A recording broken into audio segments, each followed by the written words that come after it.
My name is Dana Thornton. I'm 34 years old, and I catered my own mother's 65th birthday party. The party my 5-year-old daughter was banned from. Picture it: 96 guests under the string lights of a white event barn. My mother, in pearl earrings, tapping her champagne glass with a spoon. A photographer arranging 2 rows of chairs in front of a backdrop, calling for immediate family only. And my mother turning to me, in front of her pastor, her garden club, and my sister's wealthy future in-laws, sweet as frosting. "You can wait in the kitchen, honey. This part is just for family." I looked at her. I looked at that backdrop with no room in it for my daughter. And I untied my apron. What I said next made my mother, my father, and my sister go pale in front of every guest they had spent months trying to impress. 96 people went completely silent. But that moment only makes sense if I take you back 3 weeks, to a folder I was never supposed to see. Welcome back to Calm Drama Stories, where quiet people finally say the things families pretend not to hear. If you've ever been the one who gives the most and gets invited the least, this story is for you. Drop a comment telling me where you're listening from, and subscribe, because the ending of this one is worth staying for. 3 weeks before that party, I was in my commercial kitchen at 6 in the morning, rolling out 200 puff pastry pinwheels for somebody else's wedding. My daughter Lily sat on a step stool beside me, dusting flour over everything within reach, and singing a song from preschool with most of the words wrong. She's 5. She sings loud, she runs everywhere, and she asks strangers about their dogs. Some people call that wild. I call it being alive. I run a small catering company in Hartwell, Ohio, called Thornton Table. I started it 9 years ago with a used oven, a borrowed van, and a dented tin recipe box that belonged to my grandmother Ruth. That box sits on a shelf above my prep station like other people keep a Bible. Grandma Ruth taught me to cook in the kitchen of her lake house, back when I was small enough to need a chair to reach the counter. She used to say, "Feed people like you mean it, Dana girl." I've been a widow for 3 years. My husband Tom died in a car accident on Route 9 when Lily was 2, and I kept us afloat with that recipe box, a bank loan, and more sheet pans than sleep. We live in a little blue bungalow that Tom and I bought together, 12 minutes from my parents' house on Maple Street. It's not a big life, but it's ours, and I built it with my own 2 hands, and every dish that leaves my kitchen has my grandmother somewhere in it. That morning, Lily had just talked me into letting her crimp one pie crust, badly, gloriously, when my phone rang against the flour bin. My mother's name lit up the screen. I answered with one shoulder, hands still in dough. "Dana, sweetheart," she said, in the voice she saves for big asks. "I need you Saturday. Family meeting. It's important." Saturday, my parents' dining room smelled like lemon polish and ambition. My mother, Carol, had a white binder open on the table, the kind with printed tabs. My sister Brooke, 37, sat beside her reviewing paint chips like a judge reviewing evidence. My father, Frank, poured coffee and looked mostly at the window. "I'm turning 65 once," Mom announced, "and we are doing it properly."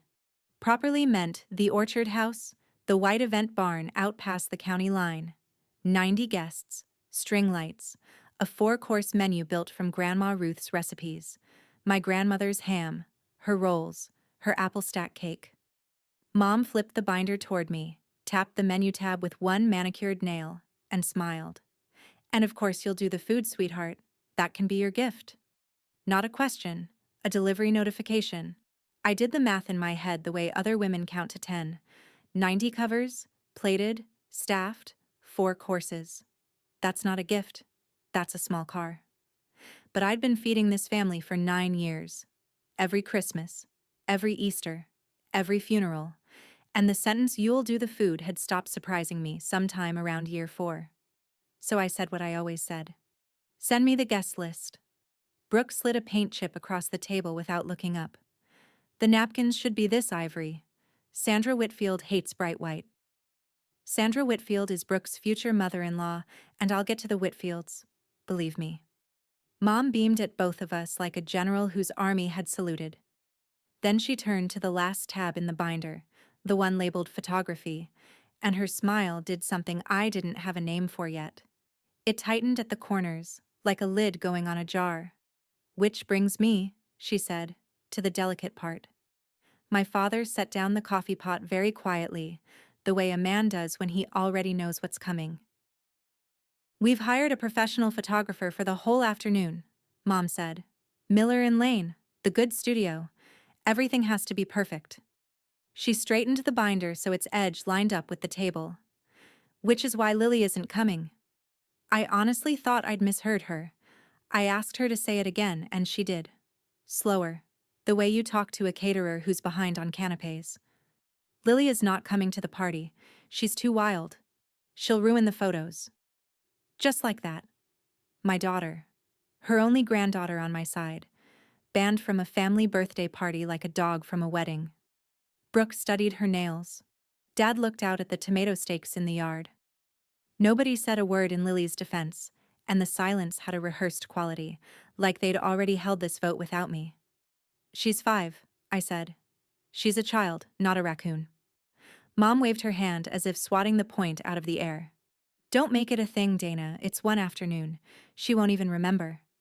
Then she moved on to florals, because in my mother's world, a banned grandchild and a hydrangea order carry roughly equal weight. I stood up. I picked up my jacket. My hands were shaking, and I hated that they were shaking. Then you'll need a different caterer, I said. And my mother.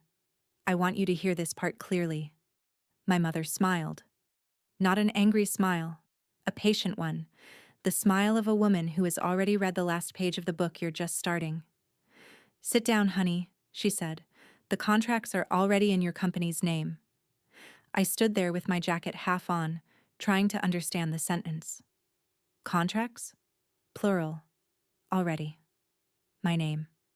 Outside, my father's wind chimes went on ringing like nothing had happened, and I sat back down, because I needed to know exactly what my mother had done.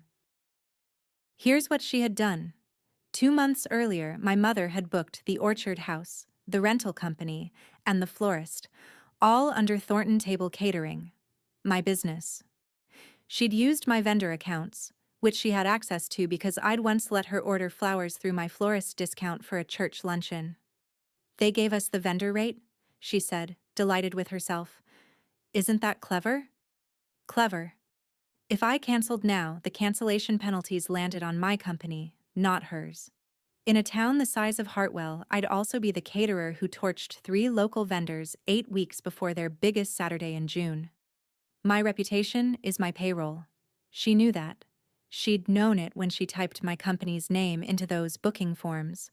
I drove home with my knuckles white on the wheel, and by the time I pulled into my own driveway, I had made the first decision, the one that mattered most. Lily was done. Not done with the party, done standing in front of my mother to be graded. No begging grandma to reconsider, no trotting my daughter out for inspection so she could earn a folding chair at the kids' table. Whatever Saturday turned out to be, Lily was going to spend it somewhere she was celebrated, and that was now a closed question. The open question was everything else. That night I called the orchard house to confirm what I already feared. The event coordinator was cheerful. Yes. Client of record. Thornton Table Catering.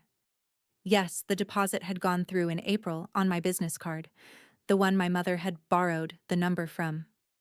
I thanked her and hung up, and stood in my kitchen for a long minute. One thing kept snagging in my head, and it wasn't the money yet. A photographer for the entire afternoon, a ban on one small girl. Since when did my mother care that much about photos? To explain what happened next, I have to tell you about the 9 years first. When Grandma Ruth got too tired to host, the cooking passed to me the way her recipe box did. Quietly and all at once. I catered my parents' anniversary dinners, Brooke's college graduation party, every Thanksgiving, every Christmas Eve, every Easter ham for a congregation's worth of cousins. When Grandma Ruth died 6 years ago, at 88, I cooked for 140 mourners with tears dripping off my chin, and I never sent anyone a bill. Family discount, my mother called it. The discount was 100%. My husband Tom used to watch me load the van for another free family event and shake his head. "Your family thinks free is your love language," he said once. I laughed it off. He wasn't laughing. And here's the thing. I could afford the groceries. What I couldn't afford, and didn't notice I was paying, was the arithmetic underneath it. That in my family's ledger, my time was worth nothing, my skill was worth nothing, and my presence was a service that came with the venue. Grandma Ruth never treated it that way. She'd sit in my kitchen those last years, wrapped in her cardigan, tasting sauce off a wooden spoon, and she'd say, "Feed people like you mean it, Dana girl." She meant love. My mother heard catering. That night, after the family meeting, after Lily was asleep with her stuffed bear and one sneaker still on, I sat at my desk with a glass of wine I didn't drink. In the drawer was every receipt, order sheet, and invoice file from 9 years of family events, because I keep records the way my mother keeps appearances. I did something I had never once let myself do. I started adding it up. The number was $31,400. 23 events over 9 years, priced at market rate. The same way I'd bill any stranger. Food cost, staff, rentals, my time. 31,400. I checked it twice because I'm the kind of woman who checks it twice, and the second pass came out the same, to the dollar. I sat back and looked at the total the way you look at an X-ray. Nothing hurts until somebody shows you the picture. Only once had I ever tried to invoice them. Last spring, for their 40th wedding anniversary party, I'd mailed a bill for groceries only. My labor-free. Just the food. My mother arrived at Sunday dinner with the envelope in her purse and cried at the table. Actually cried, dabbing her eyes with the napkin I'd ironed. After the party for my 65th, she'd said, patting my hand, "We'll settle everything up at once, I promise. Write that down if you don't trust your own mother." So I had. I still have the page, her words in my handwriting, and beneath them, because she was performing generosity for the whole table, her actual signature, looping and proud. I found that page again at 11 o'clock that night and clipped it to the front of a manila folder.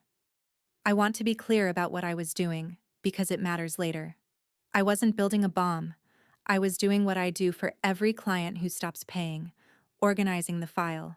Records, not revenge. There's a difference, and the difference is what let me sleep. Before I closed the drawer, an old photograph slid out from between 2 receipts. Christmas, 2 years ago. The whole family laughing in front of my parents' tree. And there I am at the far edge of the frame, half cut off, holding a tray. I looked at that photo for a long time. I'd been out of the picture for years. I just hadn't noticed. Now, the Whitfields. 18 months ago, my sister Brooke got engaged to Grant Whitfield, and my family's entire solar system found a new son. The Whitfields are old money, the kind with a stone gate, a country club, and opinions about ivory versus bright white. Brooke quit her real estate job to plan the wedding. My mother joined Sandra Whitfield's garden club within the season. Dinner conversations stopped being about anybody's actual life and became a long rehearsal for an audience of 2. Sandra and Gordon Whitfield, who, my mother liked to whisper, notice everything. 4 days after the family meeting, Brooke swept into my shop with a leather folio and 6 menu changes. The short ribs were out. Sandra preferred beef tenderloin. The deviled eggs were a little church basement. She wanted a raw bar, like the club does. I wrote it all down like a good vendor while my espresso machine hissed at her on my behalf. Then she got to the real item on her agenda. Day of, could you dress, neutral? The Whitfields notice everything.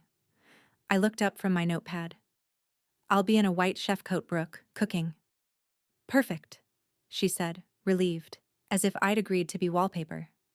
Her fiancé came in behind her carrying a crate of rented glassware, set it down where I pointed, and stole a pinwheel off the cooling rack. "These are unbelievable," Grant said, and meant it. I've never managed to dislike Grant. He has the friendly, unexamined decency of a man who's never had to check a price tag or a motive. He sees nothing coming.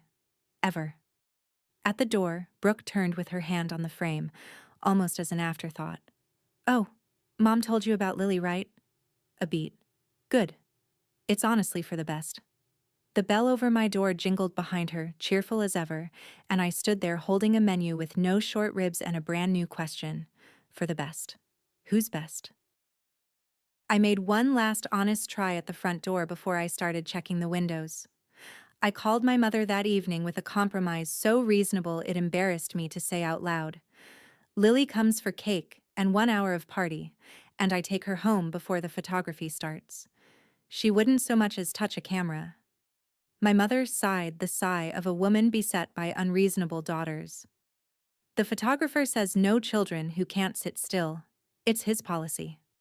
Then, lowering her voice like we were sharing a confidence. And frankly, Dana, after what she did to Grandma Ruth's gravy boat, I'd think you'd want to keep her home. I stopped stirring the pot in front of me. What she did to what? The gravy boat. Ruth's white one, with the roses. At the engagement brunch. Her voice took on the smooth, polished surface of a story told many times. The child flung herself into the hutch and shattered it. Sandra Whitfield saw the whole aftermath. I've never been so mortified. Here is what I remember about that brunch. 14 months ago, I remember Lily at my elbow on the sun porch for most of it, coloring a paper placemat with 3 broken crayons. I remember hearing something break inside the house, a bright ceramic crack, and the dining room going briefly quiet. And I remember that by the time I came in, it was swept up, and nobody wanted to talk about it. My mother had never once mentioned it since, until it was useful. I got off the phone and stood very still in my kitchen. My daughter is loud. She is not destructive, and she was never near that hutch. Somebody had written Lily into a story that wasn't true, told it to my mother, and let it harden into fact. Which meant the ban wasn't a policy. It was a verdict. And I was about to find out who wrote it. You can't interrogate a 5-year-old, and you shouldn't try. So the next morning, while Lily painted the kitchen table and occasionally the paper on it, I went in sideways. "Hey, Bug, do you remember Grandma's white boat? The little one with the flowers? For gravy?" She didn't even look up from her brush. Aunt Brooke said don't touch, so I colored. You colored where? On the porch with Miss Dot. We counted ladybugs. 14. She held up paint-covered fingers as evidence, which is more documentation than my mother ever asked for. Kids tell the truth in crumbs. You just have to pick them up. Miss Dot is Dot Hensley, 86 years old, my grandmother Ruth's closest friend for 60 years, and she had indeed been at that engagement brunch, parked on the sun porch in her good cardigan. One witness at a time. That's how I do everything. I called my Aunt Elaine first, my father's younger sister, 64, the only member of my family who says true things at regular volume. Elaine remembered the brunch fine. She remembered the crash coming from the dining room while Lily was out on the porch, and she remembered walking in to see Brooke standing at the hutch holding a wad of paper towels. "I didn't see it break," Elaine said, careful as always. "I saw who cleaned it up in a hurry, and it wasn't a 5-year-old. I thanked her and said I needed one more person. "You want Dot?" she said. "Dot doesn't blink." Before I could dial, my phone buzzed with a text from my mother. No greeting, all caps on the first word. ADD a carving station. The Whitfields had one at the club. I looked at it for a second, typed back noted, and added the screenshot to the folder. Everything went in the folder now. Then I called Dot Hensley and asked if she liked coffee cake, which in Hartwell is how you request testimony. Dot Hensley lives 4 blocks from my shop in a house full of doilies and sharp opinions. She ate 2 slices of my coffee cake, patted her mouth with a paper napkin, and told me exactly what happened at that brunch. In order, like a woman reading minutes into a record.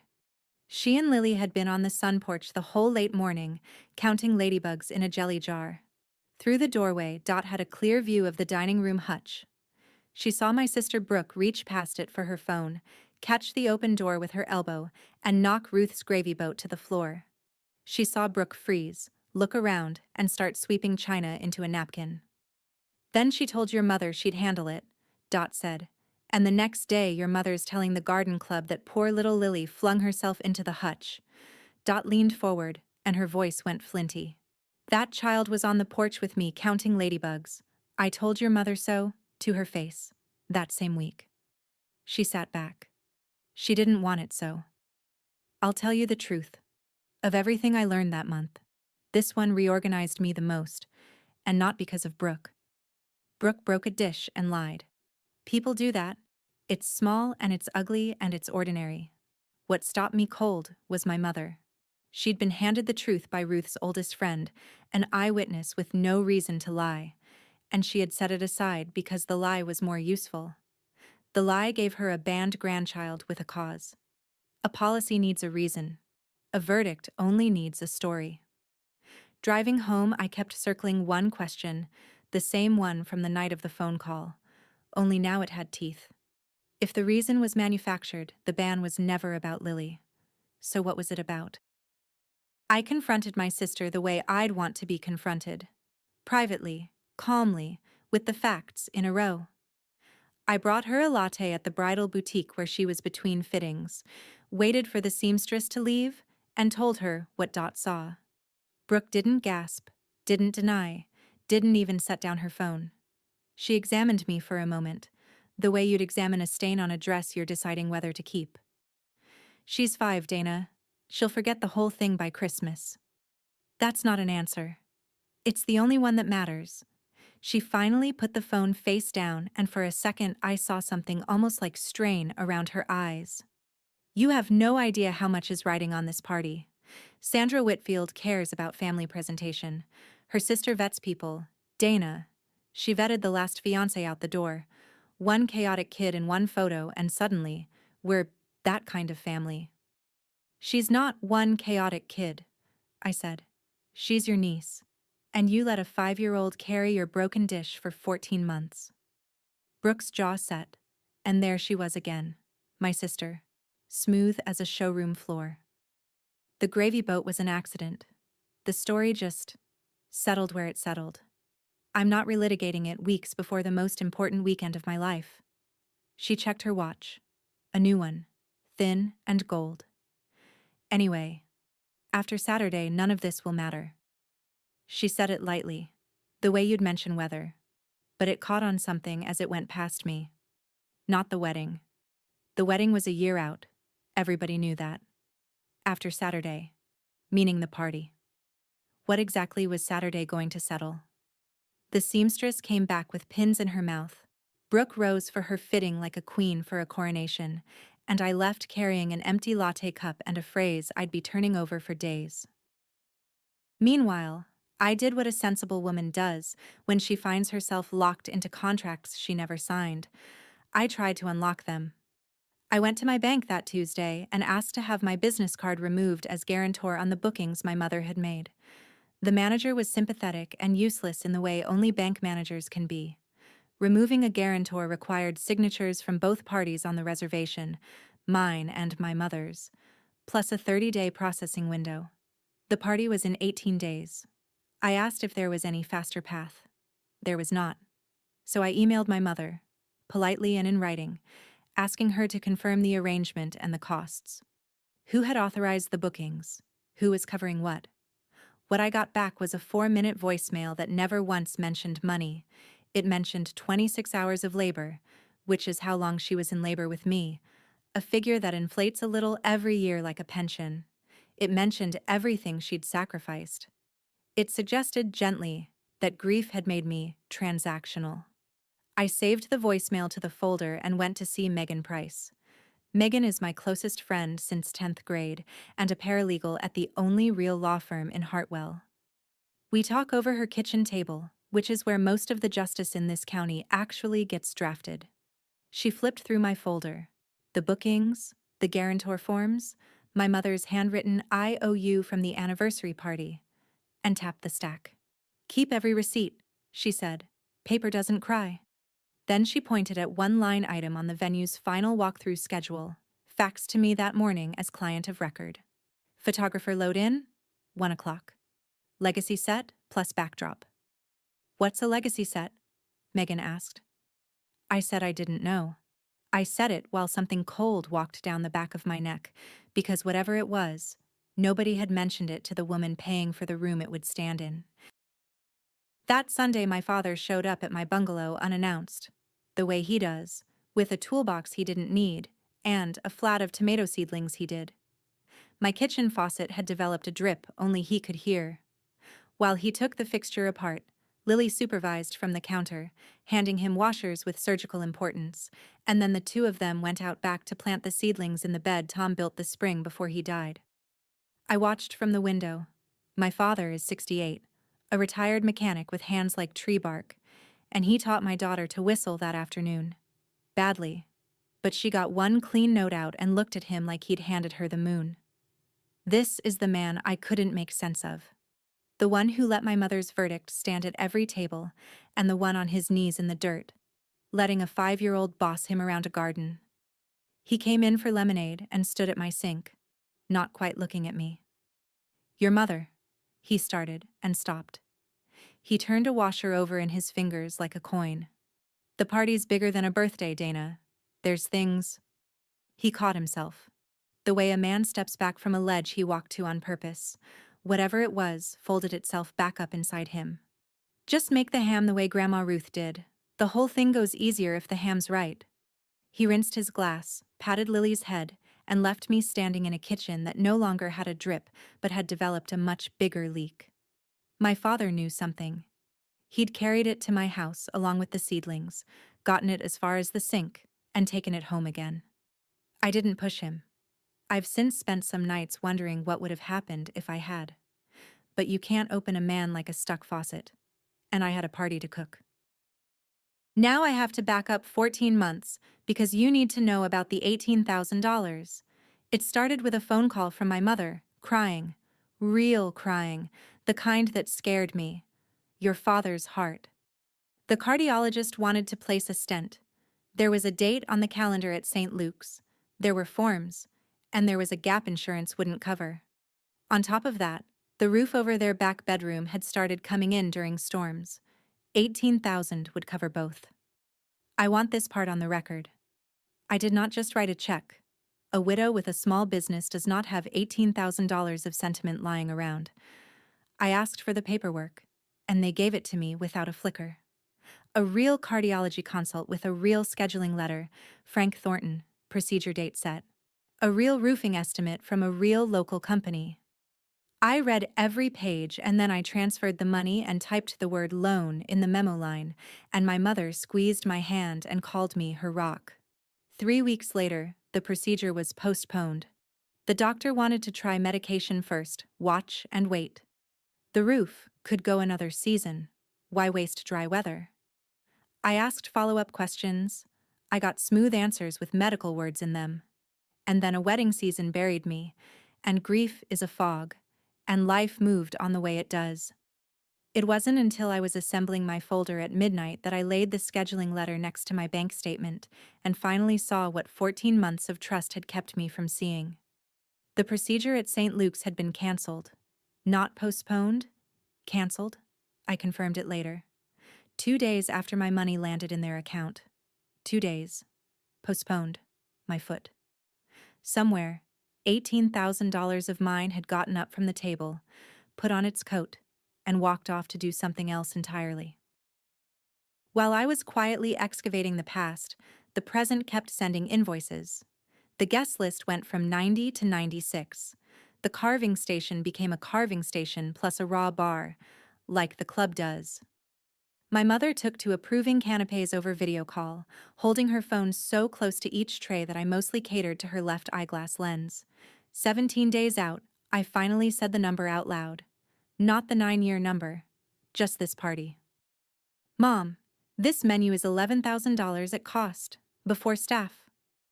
There was a pause on the line, and then my mother laughed, light as meringue, and delivered the sentence I want engraved somewhere. "You're the caterer, honey, not the guest of honor. Caterers manage." I looked out my shop window at the van with my grandmother's recipe for a logo, Thornton Table, fed with love, since 2017. And I heard myself answer, in a voice so even it surprised me. "Yes, we do." She took it as agreement and moved on to whether the punch should be pink. It wasn't agreement. It was the sound a lock makes when it decides. Caterers do manage, Mom. We manage budgets and timelines and rooms full of people who don't say thank you. We keep files. We know, to the dollar, what everything costs, including things you've never once thought to price. That afternoon, the venue coordinator called to confirm the following week's final tasting, Whitfield's attending, my mother requesting the good linens, and mentioned in passing that the photographer would drop off his folder for the run of show. Your client of record, she said, breezy. It'll all come to you. I thanked her and stood for a moment with my hand still on the phone. Everything comes to the client of record eventually. The bills, the schedules, and if a distracted assistant slips one manila folder into the wrong stack of papers, other things too. Things with your family's name printed across the top. It arrived on a Wednesday, wedged between a linen invoice and a diagram of table rounds, a manila folder, stamped with the logo of Miller and Lane Photography, that I was never supposed to open. But my company's name was on the delivery, and I am the client of record. So I opened it at my prep counter with flowers still on my hands. On top was the run of show. Under it was a single laminated page, and across the top of that page, in confident studio lettering, it said, Thornton Family Legacy Session. Booked by B. Thornton. 14 numbered frames. I read them standing up. Frame 1, Carol and Frank, porch swing. Frame 3, Carol, Frank, Brooke and Grant in the orchard row. Frame 6, 3 generations, my mother Brooke, and Grant's little nieces borrowed for the shot. Golden hour portraits, a framed heirloom print, 24 by 36. For above the mantel. I read the list twice, the way I check my totals. 14 photographs of my family. My daughter wasn't in a single frame. Neither was I. Not the group shot, not the generations shot. Not one. And then, at the bottom, in the photographer's penciled shorthand, 4 small marks that rearranged my entire month. Per B, no D plus L. Per Brooke. No Dana, no Lily. I set the page down on my counter next to 200 cooling pinwheels, and I understood everything at once. The way you understand a joke. Instantly, in the body, before you can explain it. She's too wild. She'll ruin the photos. There were never going to be photos of her. There were never going to be photos of me. The ban wasn't a policy or even a verdict. It was a crop. Somebody had redesigned my family for the camera, and my entire branch had been cut out of the tree. In writing, with initials, like a change order. The whole party was a set, which left one question standing in my quiet kitchen, and it wasn't about photographs anymore. What, exactly, was Saturday really for? Before I tell you what that party was really for, let me ask you something. Have you ever found your name missing from something you paid for? A photo? A guest list? A will? If that's ever happened to you, tell me in the comments. And if you're new here, take 1 second and subscribe, because the folder was only the beginning, and what I found at the county records office is the part my family still wishes I'd never seen. I did not scream, or call my mother, or post anything anywhere. I photocopied every page, returned the originals to the folder, and set the folder in the venue's paperwork stack exactly where it had been left, because the first rule of keeping your head is keeping your evidence boring.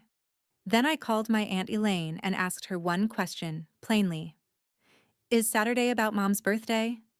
There was a long pause on her end, long enough that I could hear her kitchen radio playing hymns. When she finally answered, her voice had lowered into the register she saves for funerals and true things. That party isn't about her birthday, sweetheart. Another pause. Come by after church. Some of it isn't mine to tell over a phone. I said I'd bring coffee cake, and we both pretended that was the reason I'd come. That night, I stood a long time in the doorway of Lily's room. She sleeps like she lives, diagonally, with commitment. One arm flung off the mattress like she's hailing a cab in her dreams. 5 years old. Too wild for a photograph, according to people who had never once watched her fall asleep holding a jelly jar with a ladybug in it. Because Miss Dot said ladybugs are good luck, and Lily wanted the luck to be there when she woke up.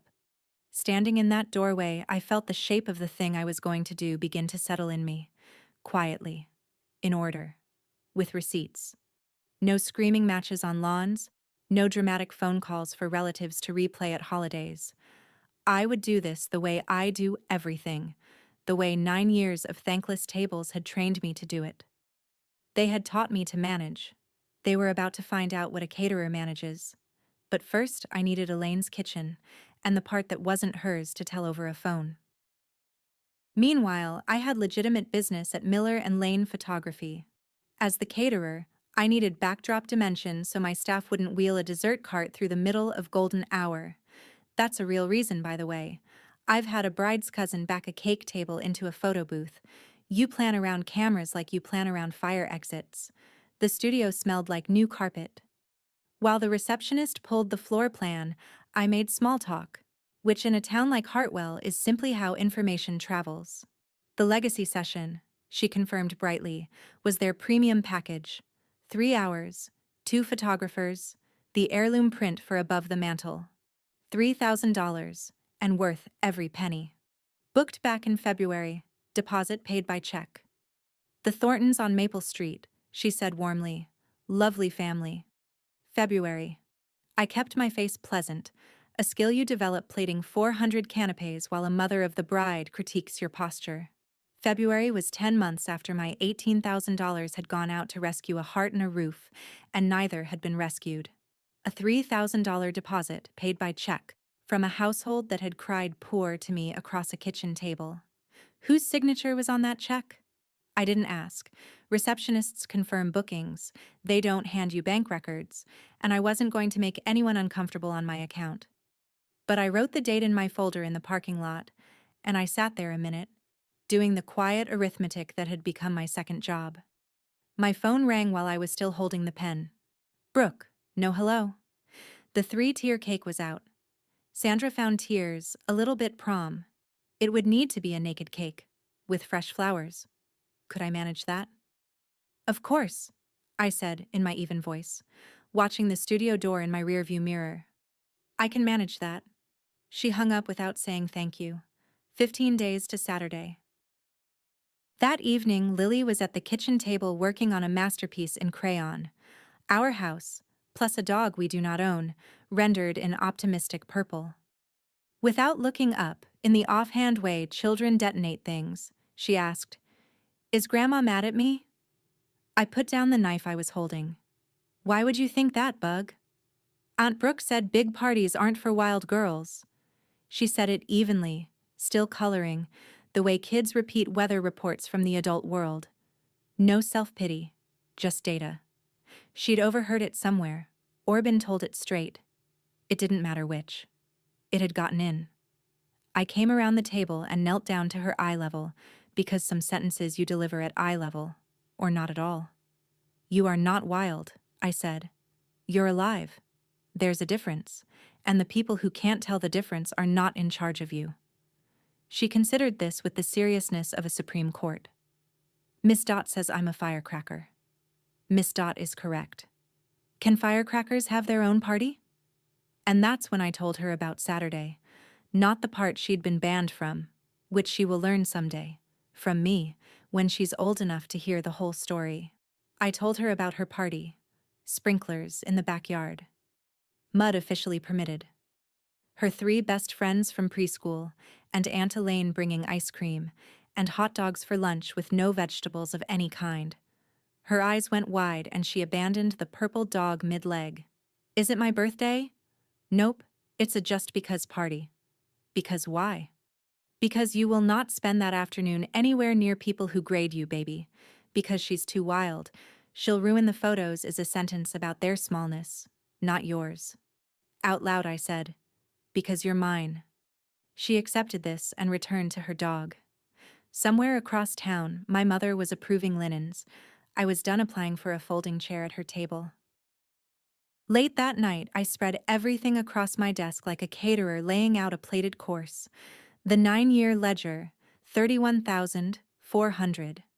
My mother's handwritten promise from the anniversary dinner, signed with a flourish. The canceled procedure letter beside my bank statement 2 days apart. The photocopied shot list with its penciled crop. Per B. No D plus L. And the walkthrough schedule for a legacy set nobody had mentioned to the woman bankrolling it. I sat with my chin in my hand and thought about walking away. Just eating it all, canceling nothing, cooking the party, going home. I costed it out, because that's what I do. Walking away quietly would run me about $49,000, all told, plus penalties if I canceled, plus a lesson delivered to my daughter at 5 years old, that the loud people win and the quiet ones cater. That last line item was the one I couldn't absorb. So I chose the third option, the one nobody in my family would ever see coming from me, because it required no yelling at all. I would cook that party. Not adequately, magnificently. Every dish from Grandma Ruth's tin box, made the way she made it, the best food that barn had ever held. I would fulfill every line of every contract my mother had signed in my name. And then, when the room was full and the glasses were raised, I was going to serve the truth for dessert. Calmly, in order, with copies. But before I could set that table, I needed to know exactly where I stood, legally, to the inch, because women like me don't get to be approximately right. I texted Megan. Kitchen table, Monday morning, bring your reading glasses. Monday morning, Megan slid my own contracts back across her table, took off those glasses, and said the sentence that changed the whole game. Dana, you are the client. I'd spent 3 weeks feeling trapped by those contracts. Megan spent 1 weekend reading them and found the door. Your mother booked everything under Thornton table to dodge the deposits, she said, tapping each document in turn. Which means, on paper, this is not her party. It's your event. The venue answers to you. The rental company answers to you. The florist answers to you. The photographer's slot exists inside a run of show that you, as client of record, control. She slid the venue agreement across the table and underlined a clause with her finger. The client sets the program. The client may address guests at the client's event.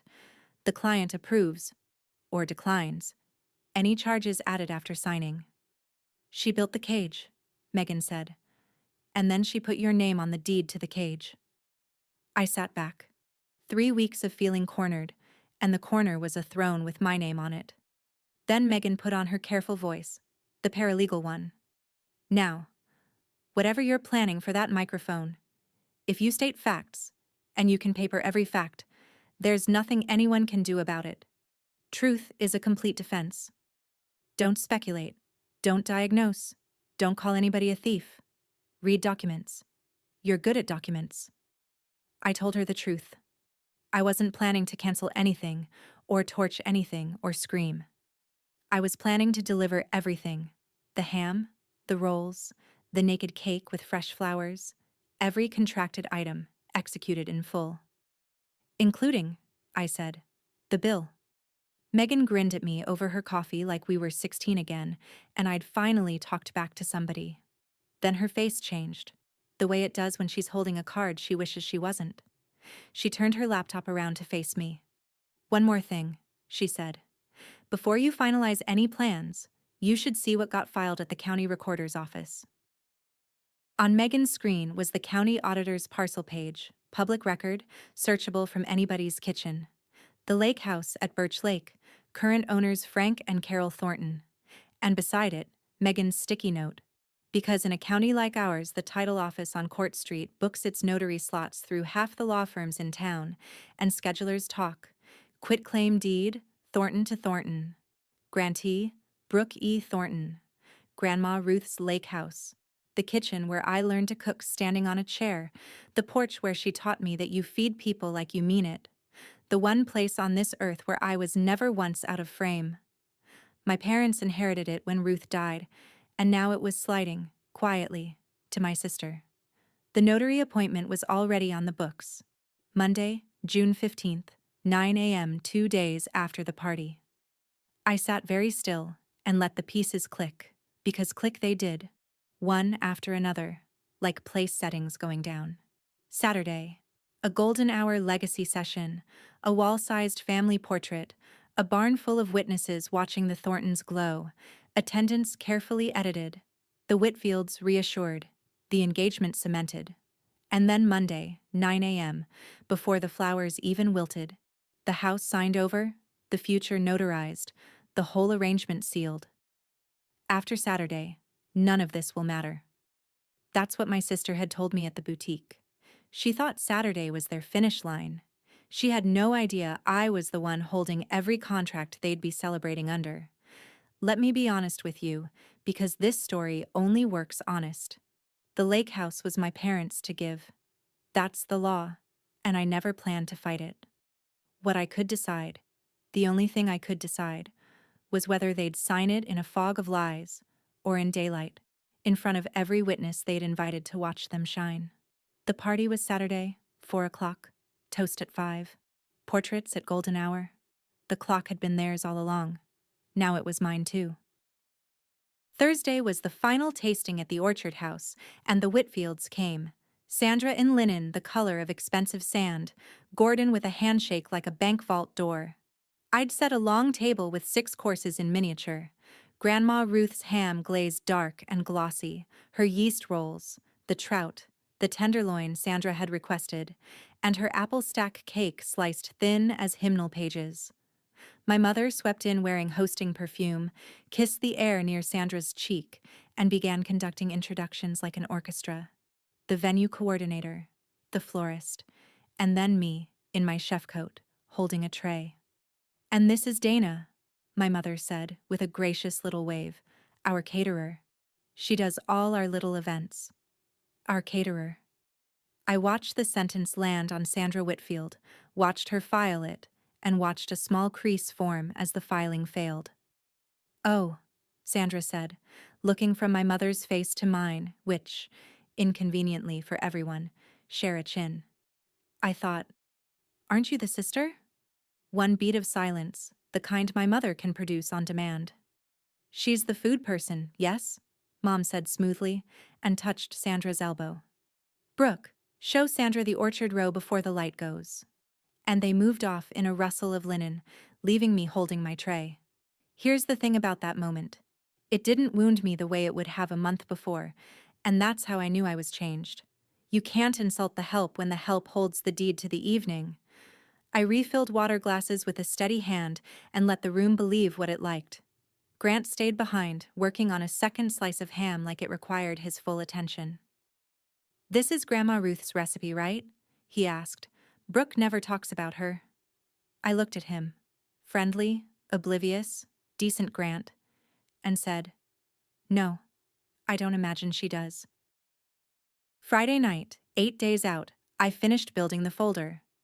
I'm going to tell you exactly what went into it, because the contents are the whole strategy. 1. The ledger. 23 family events across 9 years, dated, itemized at market rate, totaling $31,400, with my mother's signed handwritten promise clipped to the front. 2. This party's own invoice, $11,000 at cost, every add-on documented, from the carving station to the raw bar to the naked cake. 3. The photocopied shot list, Thornton Family Legacy Session, booked by B. Thornton, 14 frames, and the pencil note at the bottom I'd stopped needing to reread. 4. The St. Luke's scheduling letter next to my bank statement, $18,000 out, procedure canceled 2 days later. 5. The auditor's parcel printout for the lake house, clipped to a note of the appointment half the county already knew about. Quitclaim, Thornton to Thornton, notary booked Monday at 9. 3 copies of everything, in 3 craft folders, tabbed like a closing packet. Because if my family was going to treat me like a vendor, they were going to get vendor-grade paperwork. Then I wrote a single page in plain language. No speech, no adjectives, just the order I'd read things in, timed at under 5 minutes, which I know because I read it aloud twice to the empty kitchen with a timer running. The last thing I did that night was small, and I did it for me. At the office supply store that afternoon, I'd bought a rubber stamp, custom made while I waited, red ink. It said, "Paid in full." Not a weapon, a receipt. I stamped a blank sheet once just to see it, and it looked exactly the way I hoped my face would look on Saturday. I was sliding the folders into my work tote when headlights swept the kitchen window and somebody knocked on my door at 10 o'clock at night. Soft, with a knuckle. Through the glass, in the porch light, stood my father, holding a box of tomatoes. He came in, set the tomatoes on the counter, and stood there in his canvas jacket with the air of a man who'd been sent and also come on his own. Both at once, which was my father in one sentence. He talked about the seedlings first. Whether Lily had watered hers, whether we'd get rain by Sunday. Then he got to it. Or as close as he ever gets. Saturday, he said, turning his cap in his hands. Whatever you're feeling about your mother, and I know there's a list, hold it till after. Just till after. He looked at the floor. Your mother's been afraid so long she's forgot what of. This party. We need this to go well, Dana. More than you know. More than I know. I looked at this man who taught my daughter to whistle, who fixed my faucet without being asked, who had stood silent at every table where his wife rewrote the record. And I gave him one door, wide open, nothing behind my voice but the question itself. Dad, did you know Lily's not in a single photograph tomorrow? The cap went still in his hands. My father looked at the box of tomatoes on my counter for a long, long moment. Red, ripe, brought as tribute or apology or camouflage, I'll never know which. Then he put the cap on his head and said, "Good night, kiddo," and walked back out into the dark. I stood at the door and watched his taillights all the way down my street. He hadn't said yes. He hadn't said no. And a silence that careful is its own kind of answer. It takes practice. That was the night I stopped hoping somebody in that house would choose us. It simplified things. The way a hard frost simplifies a garden. Sunday, I went to Elaine's for the part that wasn't hers to tell over the phone. Elaine's kitchen smells like percolator coffee and lemon balm, and nothing false has ever survived 10 minutes in it. She let me get one bite of coffee cake down before she laid an envelope on the table and slid out a heavy card engraved, "Cream as good teeth." New member reception. The Hartwell Country Club is pleased to welcome Frank and Carol Thornton. Sponsored by Gordon Whitfield. I read it twice. Elaine watched me read it, arms folded. Initiation fee at that club is $15,000, she said. I know because your mother told me. Couldn't help herself. Told me the same spring she sat in this kitchen and cried poor about your daddy's heart. She let that sit. Then paid the club by summer. I did the arithmetic out loud, quietly, the way you'd read a verdict. $15,000 for the club. $3,000 for a legacy photo session. Deposit paid in February by check. $18,000. To the dollar. The exact size of a heart procedure that never happened and a roof that never got fixed. My money hadn't disappeared. It had been repurposed into a membership sponsored by Gordon Whitfield, into 14 frames I wasn't in, into the staging of a family whose picture improved once I was out of it. I asked the only question left. Who signed the checks, Elaine? My aunt looked at me a long moment, and being Elaine, she didn't dress it up. Whose handwriting do you think pays for things in that house, honey? Your mother hasn't written a check since Reagan. Frank Thornton. My steady, quiet, tomato-growing father, who 2 nights ago had stood in my kitchen and asked me to hold it till after. Not a bystander to the fog. The bookkeeper of it. I drove home the long way, past the turnoff to Birch Lake, and I didn't take it. 6 days to Saturday. Tuesday, I went to see him. I picked the morning my mother gets her hair set because I wanted my father without his editor. He was in the garden, of course, staking tomatoes, and I didn't bring documents or accusations. I brought the country club card and I set it on the picnic table between us the way you'd set down a found wallet. He looked at it. He sat down on the bench, slow, like his knees had aged 10 years on the way down, and he took off his cap. And for the first time in my adult life, my father talked to me about money. Nobody plans to be old and poor, Dana. He turned the card face down. The shop pension's been gone thin for years. The house needs a roof I can't climb to. Your mother looked at that club, at the Whitfields, at Brooke marrying up, and she saw a lifeboat. For both of us. Somewhere we'd matter. People who'd look after us when... He stopped. Started again. And I looked at you. His thumb moved over the seams of the cap, working. You were the one who always stays afloat. Since you were little. Tom passes. And 6 months later, you're catering the Hensley wedding with the baby on your hip. Some people you stop worrying about them. It ain't fair. I know it ain't. There it was. The closest thing to the truth I'd ever get from him, and it was so much worse than a lie, and so human I had to look at the tomatoes for a second. They hadn't robbed me out of contempt. They'd robbed me out of confidence. I was the daughter who could take the hit. You looked at me and saw a bank, Dad, I said. And I said it gently, which was somehow the hardest way to say it. He didn't argue. I kissed the top of his head, took the card back, and drove to work. 4 days. Friday was load-in at the Orchard House, and I ran it the way I run every event. Clipboard, checklists, my 2 best staffers hauling chafing dishes while I walked the room with the coordinator. Marcy has known me 9 years.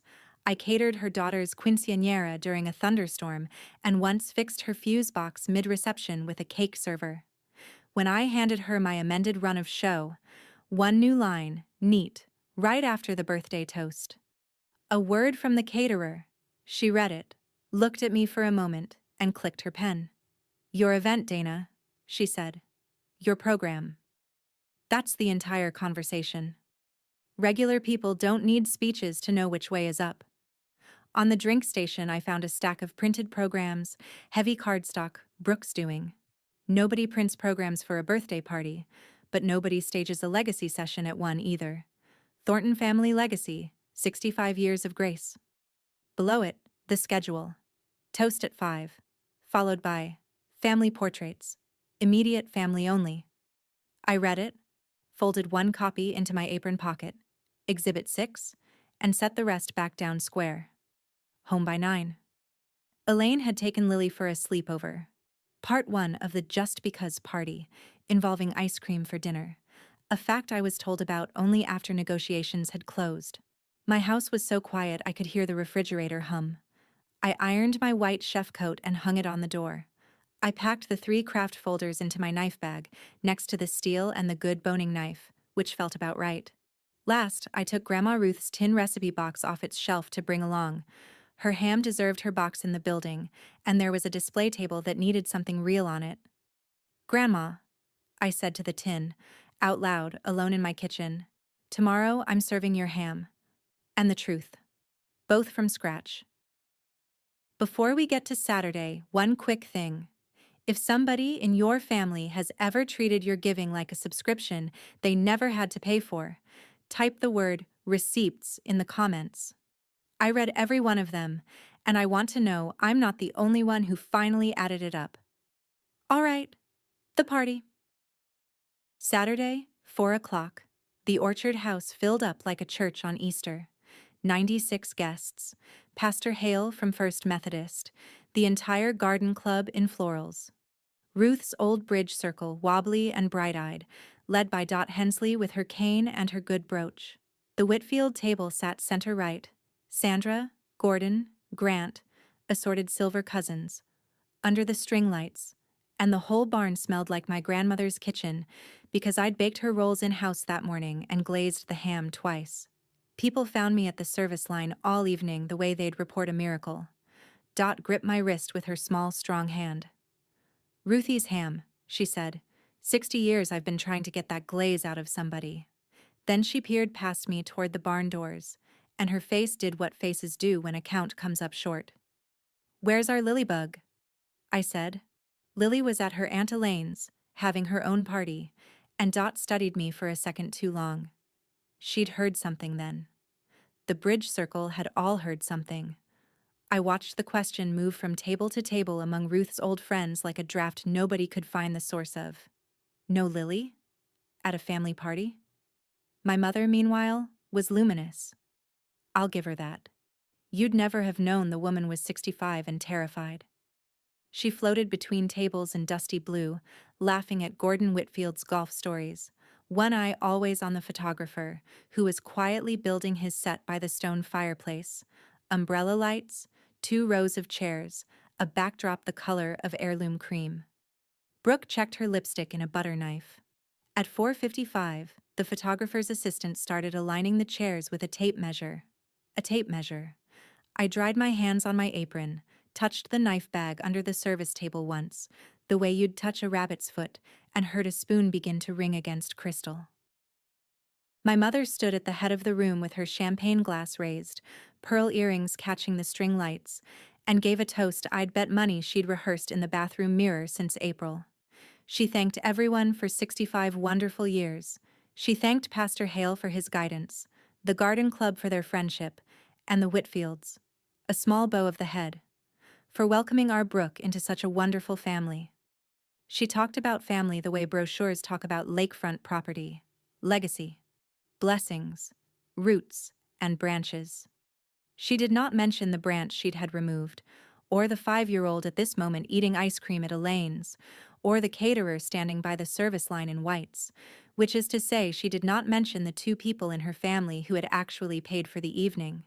Applause, warm and lubricated, glasses everywhere. Then the photographer stepped forward, folding his hands like a funeral director, and announced that we'd be doing family portraits by the fireplace while the light held. Immediate family only, please. The phrase went through Ruth's bridge circle like a cold draft. I watched Dot's chin come up. Chairs were found. My mother arranged herself center, Dad at her shoulder in the sport coat she'd chosen for him, Brooke and Grant flanking. Grant's little nieces imported for the front row, where a granddaughter might otherwise go. And then, my mother looked around the barn, found me by the service line, and, as 96 guests watched, as her pastor watched, as Sandra Whitfield watched, raised her voice into that bright hostess register that carries to every corner and delivered the line she'd been saving all my life. "You can wait in the kitchen, honey. This part is just for family." The barn went quiet. Dot Hensley set down her glass. I looked at my mother. I looked at the backdrop with no room in it for my daughter, and I untied my apron. I folded the apron over my arm and I did not raise my voice, because I've learned something in 9 years of working rooms. The quietest person with the best information owns the floor. "Actually, Mom, the kitchen can wait. I'd like to give you your birthday present in front of everyone. It's the same thing I've been giving this family for 9 years. The bill says it better than I can." A ripple went through the barn, half laugh, half inhale, the sound a crowd makes when it can't tell yet whether something is charming or about to be historic. My mother's smile stayed up, but it stopped reaching anything. "Dana, sweetheart," she said through it, "not now." "It's on the program, Mom." I held up the printed run of show, the one I'd amended as client of record. A word from the caterer. Right after the toast. "Marcy?" By the doors, Marcy, the coordinator, bless her steady, unionized soul, nodded once. "That's the program," she confirmed. "To no one and everyone." I walked to the middle of the floor between the fireplace and the head table, where the photographer's umbrella lights made a soft white circle on the boards, which felt fitting, since everyone had gone to such expense over the lighting. I set my knife bag on a chair and took out 3 craft folders. I want you to understand what the room looked like from where I stood. 96 faces. The Garden Club forks down. Pastor Hale, very still. Dot Hensley leaning forward on her cane like a woman at a horse race. Sandra Whitfield with her chin tipped, recalculating me in real time. My father with his hands flat on the tablecloth, looking at them. And my mother, center of her backdrop, exactly where she'd always wanted to be, in front of witnesses. She'd spent months gathering this audience for a portrait. I hadn't gathered anyone. I was just borrowing them. 3 weeks ago, I began, my mother handed me my assignment for tonight. So let's start with what tonight costs. I read from the first folder, and I read it the way I'd read a delivery manifest. No tremble, no flourish, just totals. Tonight's menu: 96 guests, 4 courses, carving station, raw bar, naked cake. $11,000 at cost. Every dish tonight is my grandmother Ruth's recipe, from the tin box on the display table. You've been eating her ham. I catered it as a birthday gift, which makes it the 23rd event I've catered for my family. I turn the page. 23 events, 9 years. Every Thanksgiving, every Christmas, every funeral. At the same market rate I'd charge anyone in this room. $31,400. Never billed, except once. I lifted the sheet with her looping signature, held it steady so it caught the umbrella light. When my mother promised, in writing, at her anniversary dinner, that we'd settle up after her 65th, which is tonight. The room had gone so quiet I could hear the ice settle in the raw bar. Somewhere in the garden club, a fork was set down very carefully on china. My mother's face had begun its long journey from rose to bone. "So, Mom, happy birthday. Here's the settlement." I took out the last sheet in the folder, the full 9-year ledger, and across it, in red, the stamp, "Paid in full." I crossed the floor and laid it on the gift table, on top of the cut glass punch bowl somebody had wrapped. "Consider it my last gift. From the caterer." Her word. Returned in front of everyone she'd said it to impress. Somebody in the back whispered 31,000 to a deaf husband, loudly, the way small towns take minutes. And that's when Brooke came up out of her chair, wineglass in hand, hissing my name. "This is not the time." I looked at my sister, in her ivory dress by her cream backdrop, and kept my voice level. "You're right. The time was February, when you booked a photographer." I opened the second folder. This is the run of show for tonight's photography. It's called the Thornton Family Legacy Session. Booked in February by B. Thornton. That's the sister currently asking me about timing. Premium package, 14 frames, ending in a portrait for above the mantel. I read the frames aloud, slowly, because lists don't editorialize. Frame 1, Carol and Frank, porch swing. Frame 3, Carol, Frank, Brooke, Grant, Orchard Row. Frame 6, 3 generations, Carol, Brooke, and Grant's nieces. I looked up. My daughter Lily is in none of the 14. Neither am I. And at the bottom, in the photographer's handwriting, the instruction: per B, no D plus L. No Dana. No Lily. I turned to the photographer, a decent man holding a light meter like a shield. "Is that your shot list?"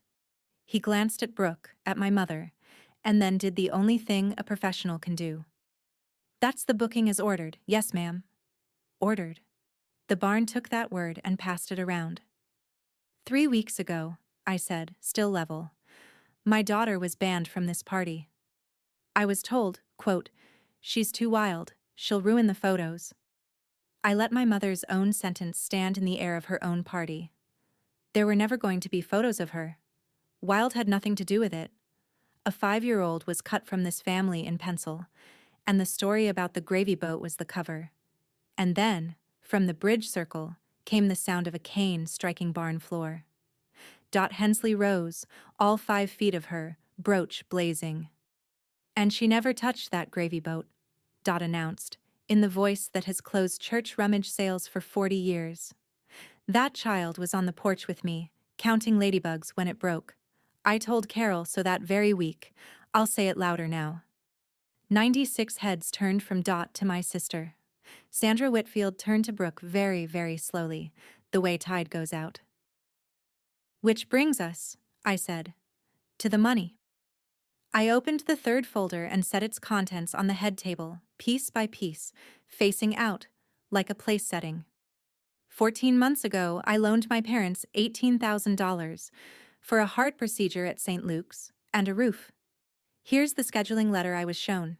Here's my transfer. Memo line, loan. And here's the procedure, canceled 2 days after my money arrived. Not postponed. Canceled. I laid the last 2 items side by side. Here's the photographer's balance sheet, which came to me as client of record. A $3,000 deposit, received in February from the Thorntons on Maple Street. And here's the announcement card for the Hartwell Country Club.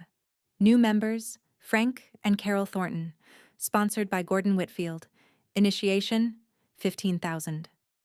I looked up and did the arithmetic for the room, though half the garden club was already doing it on their napkins. 15 and 3 is 18. I thought I was paying for my father's heart. I paid for this backdrop, and for the club where tonight's guest list was recruited. Nobody moved.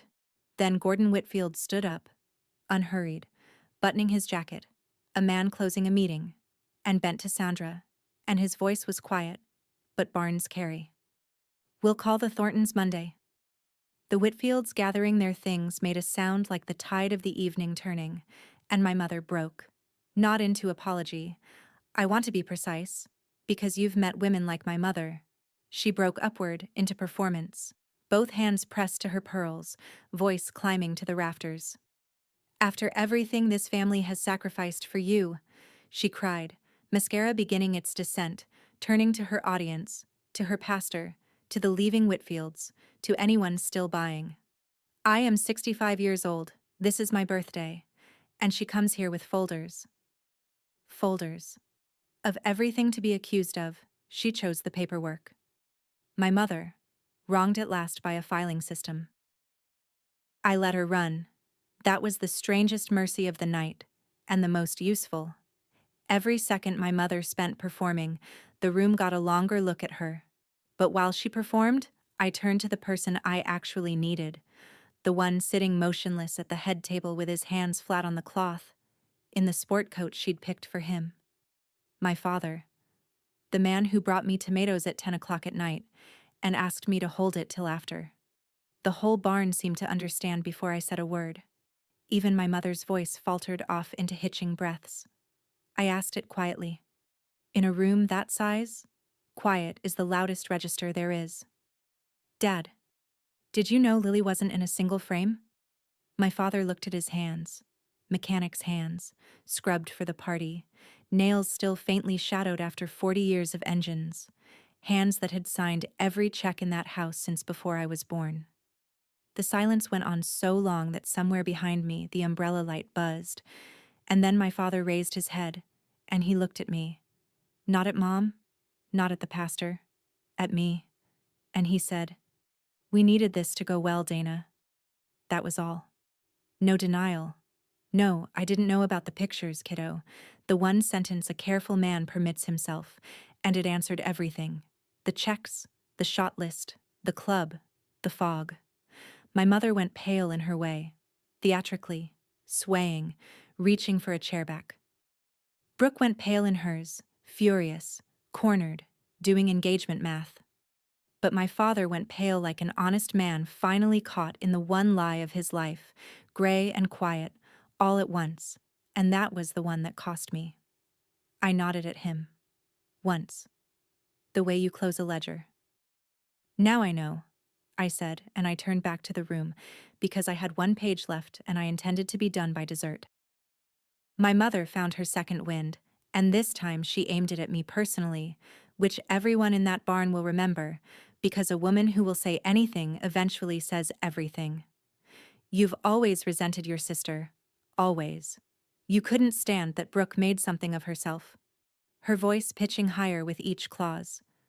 "And ever since Tom died you have been bitter, Dana. Bitter. And hard, and this is grief talking. She needs help, everyone. She needs—" Pastor Hale rose from his chair. He didn't speak. He simply came and stood beside her and put one hand on her shoulder, the gentlest gesture in the world, and it landed like a verdict. That's enough. The garden club studied their centerpieces. Two of Ruth's bridge circle were openly holding hands, and I stood in the umbrella light and did not take the bait, because the bait was the point. One flash of temper from me, and the story becomes hysterical daughter ruins birthday. I gave her the calmest sentence I had, and I meant every word of it. "No, Mom. I'm doing this because you taught me to keep good books. I'm just reading them out loud." Someone exhaled sharply. It might have been Elaine, arriving late by the door, still in her church clothes, having heard enough to be unsurprised. At the Whitfield table, now standing, Grant hadn't moved with his family. He was looking at Brooke the way a man looks at a house he was about to buy after the inspection comes back. Then he took the flower from his lapel, the one matched to her bouquet test arrangement, set it on the tablecloth, said something to her too low for anyone to hear, and walked to the door to hold it for his mother. Brooke stood absolutely still in her ivory dress, in front of her cream backdrop, perfectly lit, unphotographed. Nobody was pointing a camera at the Thornton family legacy now. Everyone was just looking at it. I picked my apron up off the chair and spoke to the room one last time, in the voice I used to tell a hall the buffet is open, warm, clear, done. Please, everyone, stay. Enjoy the food. It's Grandma Ruth's, every recipe, out of the tin box on that table. She fed people like she meant it. That part of this family is still free.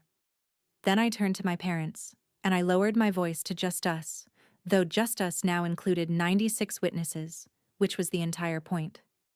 Monday at 9, you'll sign whatever you sign. The lake house is yours to give. I looked it up. It's legal, and I won't be contesting anything. But hear me on this part. I looked at my mother. Lily and I are not props you can crop out when the picture's too crowded and paste back in when it needs warmth.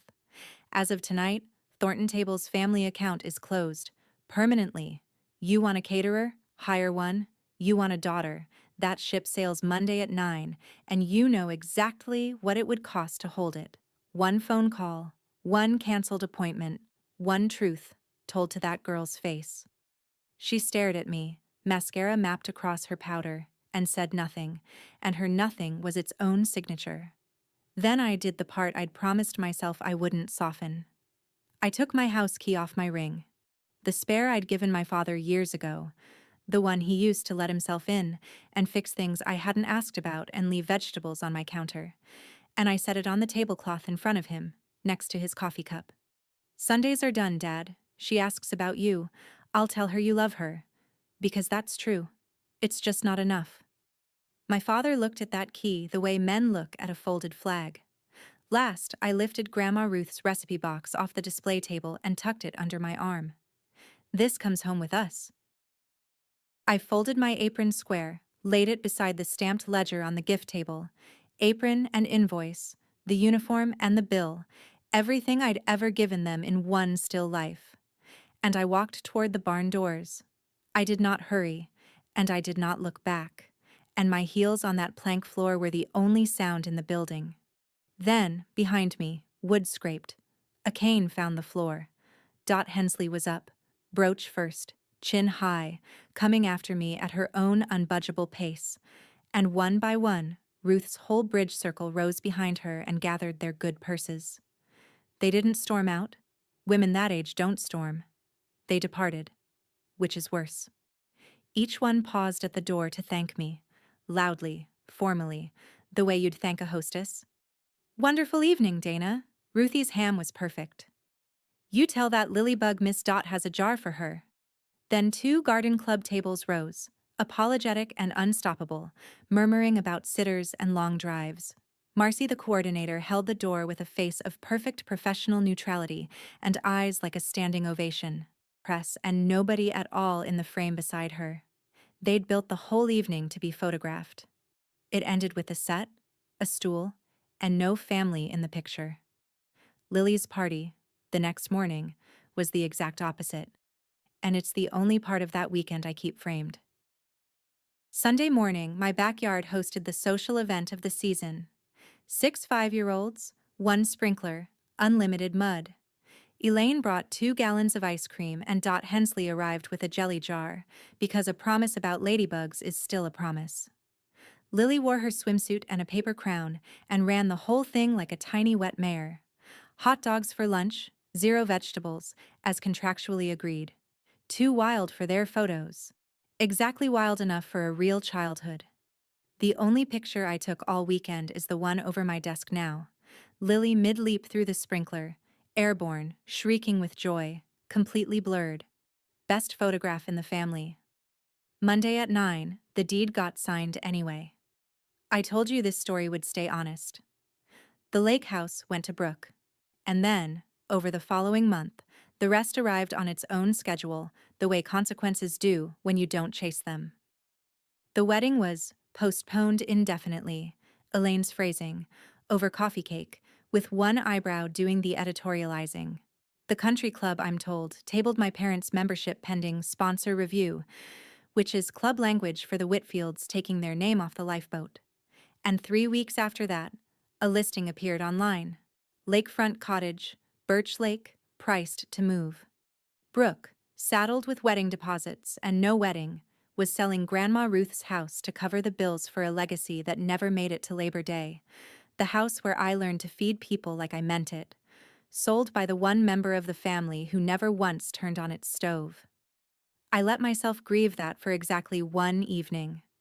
Then an envelope came in my father's handwriting. No letter. A check for $18,000, and on a torn half sheet of paper, in pencil. It was yours. I'm sorry, I knew. Elaine told me later he'd sold the old pickup he'd been restoring since before I was born. I deposited it into Lily's college fund the same afternoon, and I did not call, and he did not either. Some accounts you settle, some you just stop carrying. Here's what happened to the caterer. Thornton table booked solid through the fall within a month, half of it strangers, half of it guests from that night. Turns out 96 witnesses make excellent word of mouth. The garden club's harvest luncheon called first, then the club my parents almost joined, which I catered, and yes, I charged them beautifully. People kept requesting one item by name, the ham that made the garden club cry. Grandma Ruth, headlining again at last. My mother's voicemails came weekly for a while, then monthly, then stopped. I never blocked her number. Boundaries aren't walls. They're doors with locks that finally work. In December, a card arrived addressed to both of us, Dana and Lily, in my mother's careful hand. Christmas Eve. Just us. No cameras. I've read it a dozen times. I haven't answered it yet. It's on the refrigerator, under a magnet Lily made, and some mornings I look at it and think about one phone call, one canceled appointment, one truth told to a little girl's face. The price I quoted, still unpaid. The door's locked, not bricked. That's the most honest ending I have. Because here's what I know now, and you can stitch it on a pillow if you need it the way I needed it. People who love you make room for you in the picture. And a child who's too wild for somebody's photograph is usually the only real thing in the room. That's my story. 9 years of free tables. 14 frames we weren't in. One red stamp that said paid in full. If this reminded you of a bill somebody's been letting you carry, set it down this week. You're allowed. And if you know a mom who's been treated like the help at her own family's table, share this video with her, drop a comment, hit subscribe, and I'll see you in the next one.